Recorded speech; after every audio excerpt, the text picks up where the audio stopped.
Ya, tapi nggak ada favorable. Karena yang terpenting itu kan tadi, sepak bola ini kita bangun untuk nasional dari generasi ke generasi. Ingat loh, ya, blueprint PSSI itu tidak berubah. Kita maunya 2034. Karena kenapa? Ada pembinaan dan juga ada pemain-pemain terbaik yang di luar negeri kita akan coba konsolidasikan. Tapi ada opportunity, ya kita coba gitu. Dan saya rasa secara gentleman saya udah mohon maaf, ya, baik ke masyarakat, baik ke pemerintah. Secara gentleman loh, langsung. Itu. Dan kita setelah kekalahan itu kita langsung rapat, correct Alex? At the same night, after the lose, I have meeting with you. Dan I discuss with some of the exco gitu. Cuman kembali itu yang kita lakukan. Nah, lalu nanti bicara FIFA Match Day. Ya, kembali kalau kita belum dapat pelatihnya, ya mungkin kita juga nggak bisa tergesa-gesa untuk melakukan FIFA Match Day. Walaupun kita sudah ada planning, ranking 100, ya, bagaimana nanti AFC 2027. Ingat loh, ada kompleksitas loh, AFC 2027 bulan Januari bukan FIFA Match Day loh. Ini ada kompleksitas. Dan roadmap ke Piala Dunia. Ini kan kita lihat. Jadi pelatih ini nanti ada tolak ukurnya juga gitu. Maunya strata kepelatihan komplit. Nah, ini yang kita harus bangun sama-sama. Nah, FIFA Match Day ya kita hari ini prioritaskan untuk persiapan SEA Games. Ya, tim U23 kita yang dibawa Coach Indra Safri. Ya, karena Desember kan sudah SEA Games. Ya, dan kita sudah rapat secara internal dan saya dengar sudah dipanggil tim evaluasi, verifikasi. Itu ya kita coba targetkan maksimal. Kenapa? Kembali, ini kan bukan zona yang netral, di mana tim sepak bola negara tuan rumah bukan tim yang tidak diunggulkan seperti di Kambodia. Nah, memang secara kocokan pool, menarik, ya. Tapi ya target tentu ada maksimal.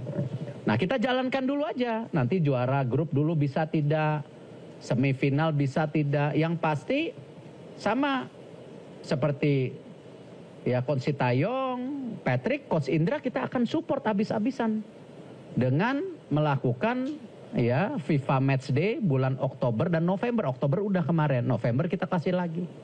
Dan bukan tidak mungkin kita coba manggil pemain-pemain terbaik yang kita punya. Ya kalau memang mereka bisa bergabung di tadi ya jeda di bulan Desember yang mungkin beberapa liga tidak berhenti. Ya, kita undang Adrian Wibowo, kita undang Marcelino, kita undang Mauro, Ivar, ya dan lain-lain pasti. Karena kita mau target maksimal. Nah, seperti apa ya? Nanti kita lihat perjalanannya gitu. Lalu kembali sama juga ya kita juga untuk timnas U17 ini sama. Ya, Coach Nova adalah coach salah satu terbaik yang Indonesia punya saat ini. Ya. Kalau ditanya, sudahkah Coach Nova berhasil? Berhasil. Karena ingat juga blueprint target Piala Dunia U17 itu sebenarnya 2031 U17 World Cup. Iya kan Pak Sekjen? Ternyata kita bisa masuk waktu kemarin tuan rumah 2023, sekarang masuk kualifikasi langsung. Tetapi ya kan berubah juga FIFA-nya, yang tadinya berapa tahun sekali, sekarang setiap tahun. Artinya Coach Nova sudah berhasil, PSSI menyiapkan lagi.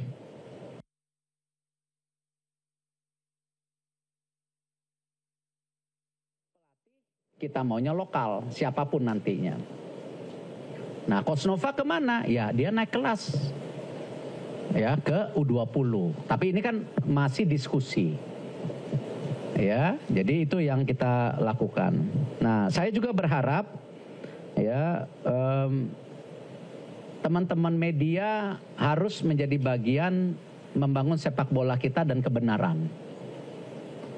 Ya, karena saya minta tolong banget masalah bullying ya yang berlebihan kepada pemain.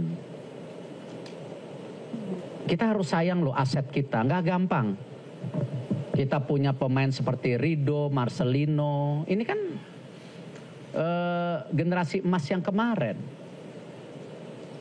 Nah, kita punya sepertinya ada beberapa pemain di U23, U20 nih kayaknya di 17 bisa generasi emas lagi. Nah, kembali kita kritik nggak ada masalah, tetapi kalau sampai kita menerima racism, ya diskriminasi, itu bukan kita lah, bangsa kita bukan itu. Dan saya menolak tegas kalau yang namanya diskriminasi. Ya, sejak awal saya ketua PSSI saya juga nggak mau ada diskriminasi di lapangan sepak bola dengan saudara-saudara kita dari Indonesia Timur. Itu saudara kita, nggak bisa di-labeling seperti itu. Nah, sama, saya meminta semua untuk hal yang ekstrim, saya minta rekan-rekan media bantu jaga. Kasihan pemain kita. Ya, kita harus jaga karena mereka juga jangan gagal ya pada konteks pengembangan diri mereka. Jadi Coach Nova sama saya, sama Sekjen, sama Technical Director, saya bilang juga untuk pemain-pemain yang U17 ya stop sosmed dulu, kasihan. Belum tentu mereka sekuat kita. Gitu. Kalau Pak Sekjen saya udah katam lah dibully. Tetapi kalau anak-anak kita yang U17, kasihan lah. Ya, ini yang kita mesti jaga. Jadi itu yang saya mau sampaikan. Kalau ada tanya jawab, silakan. Ya. Sedikit yang berita dari Riyad yang tadi tentang berita buruk yang ada di sini sempat di dalam sama AFC Pesat. Berita-berita yang ada di sini. Ya. Pak Sekjen mungkin sampaikan, silakan. Ya, izin Pak Ketua Umum, hanya ingin menyambung apa yang disampaikan oleh Pak Ketua Umum. 6 hari lalu saya beserta Wakil Ketua Umum PSSI baru pulang di Riyadh, AFC Conference. Beberapa negara termasuk dari AFC menanyakan ke kita, lu kok kalian di negara kalian ribut banget tentang bahwa Korea, Jepang akan keluar dari AFC.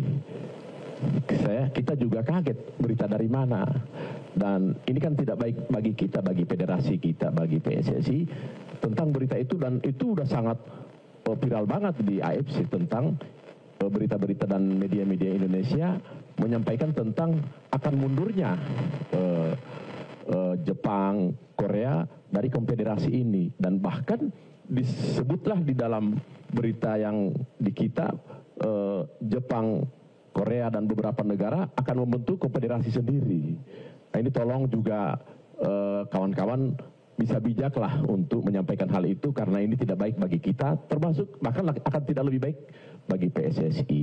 Kita juga malu-malu juga ketika disampaikan demikian, karena AFC itu medianya sangat aktif. Mereka tahu apa yang terjadi di Indonesia. Nah, sangat disayangkan, bahkan dari Irak pun tidak ada mereka akan keluar dari AFC. Itu kan hanya statement dari media, bukan dari Federasi Irak. Apalagi di sana disampaikan juga Federasi Sepak Bola Jepang. Mohon, ini sangat tidak baik bagi kita, sangat tidak baik bagi federasi, dan ini memang memalukan. Saya berharap kawan-kawan media untuk bijaklah untuk hal itu, karena ini atas nama baik federasi kita dan nama baik bangsa kita. Terima kasih Pak Ketum.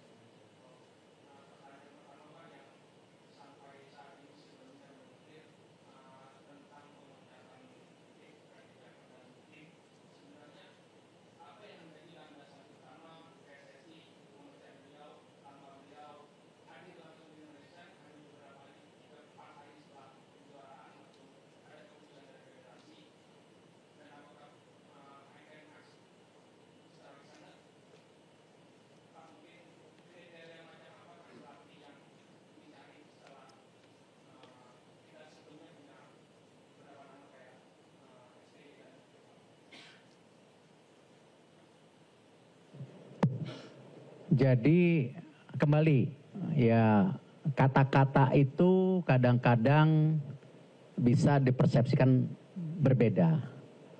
Jadi yang kita sepakatin kan mutual, ya, itu agreement memutuskan kontrak.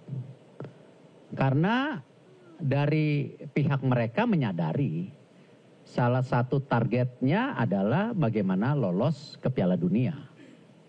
Tidak mudah. Kami juga menyadari itu menjadi bagian kita menjadi target yang kita bisa dorong sama-sama gitu. Jadi kesepakatan bersama. Nah, kalau mengenai individu misalnya, apakah mereka memutuskan pulang atau coach sebelumnya memutuskan tinggal di sini, ya itu bagian tentu di luar konteks kami dari federasi ataupun saya sendiri, ya. Tapi jelas hubungan kerjasamanya selesai dan kita review bersama-sama dan positif hubungannya gitu. Nah ini yang saya juga kita jaga untuk menjaga yang sedang kita bangun ke depan gitu.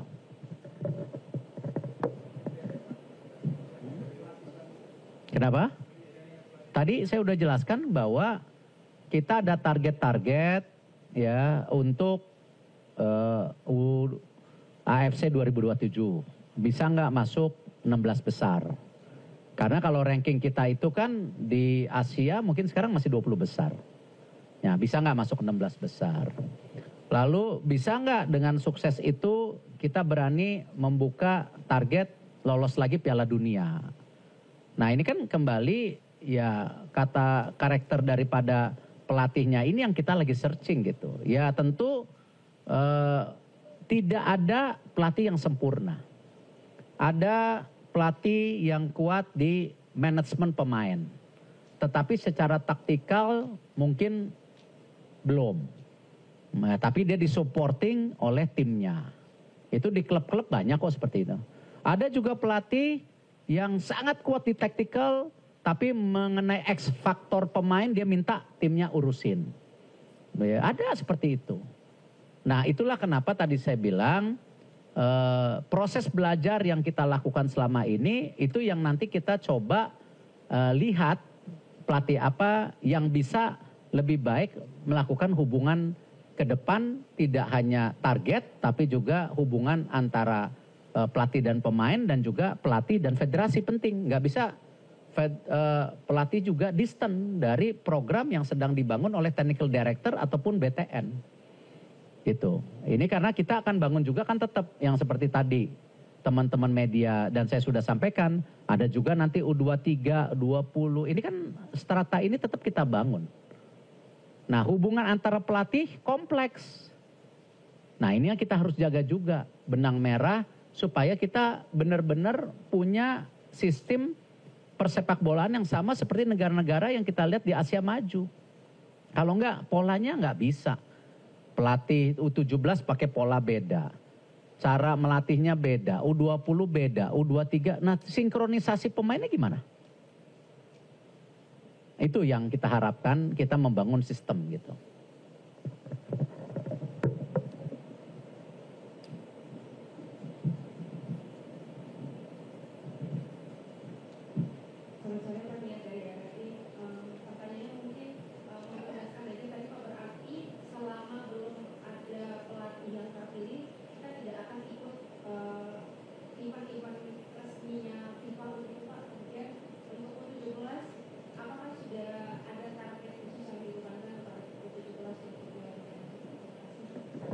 Ya U17 sudah qualified Piala Dunia.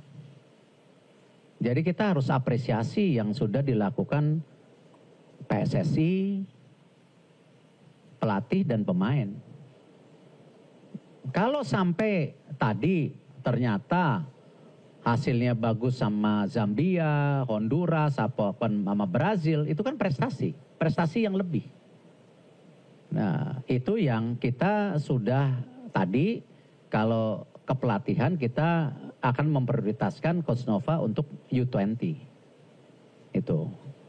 Tapi challenge-nya dari federasi bukan itu sebenarnya. Ya, bagaimana mempersiapkan U17 kita bisa lolos Piala Dunia nggak secara konsisten. Itu yang paling berat. Makanya Elite Pro Academy-nya sudah, U17-nya udah mulai lagi di Elite Pro Academy gitu. Jadi target sudah tercapai. Tapi kalau ternyata bisa lebih bagus ya alhamdulillah gitu. Ya.